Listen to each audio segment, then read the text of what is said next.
আসসালামু আলাইকুম। অনেক দিন ধরেই ভাবছি আমার কোথাও যাওয়া হচ্ছে না। বিকালের এই সময়টুকু একটু ঘোরাঘুরি করলে কেমন হয়? তারপরেও আবার এবার বর্ষায় এখন অবধি পানি দেখতে যাইনি বা পানি দেখা হয়ে ওঠেনি। প্রতি বছরই বর্ষায় গ্রামের বাড়ি যাওয়া হয়।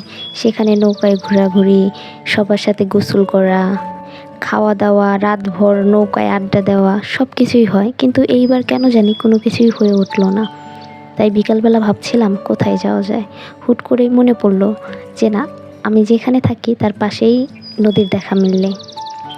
আর তাই তো নৌকায় উঠে নদীতে ঘোরাঘুরি করার লোভটা একদমই সামলাতে পারলাম না। তাই তাড়াতাড়ি করেই চলে গেলাম সেখানে। রাস্তা থেকেই পানির দেখা মিলল, এবারের বর্ষার প্রথম পানির মুখ দেখা। তবে এখানে এসে নৌকার পরিবর্তে আরেকটা জিনিস পেয়ে গেলাম, সেটা হচ্ছে বোর্ড। যদিও হ্যান্ডবোট বা নৌকা কোনোটাই আগে চালানো হয়নি, তাই প্রথমের দিকে খুবই কষ্ট হচ্ছিল আর ভাবিও নি এখানে বোটটা পেয়ে যাব। তো তারপরেও বিকালটা অনেক সুন্দর ছিল।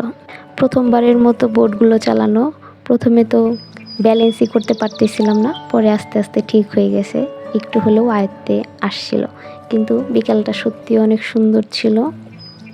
বর্ষায় নদীতে ঘোরাঘুরি না করলে বর্ষাটাই অপূর্ণ থেকে যায়। তারপরেও ভিউটা ছিল প্রচণ্ড সুন্দর, একেবারেই পড়ন্ত বিকেল। সত্যিই খুবই সুন্দর ছিল।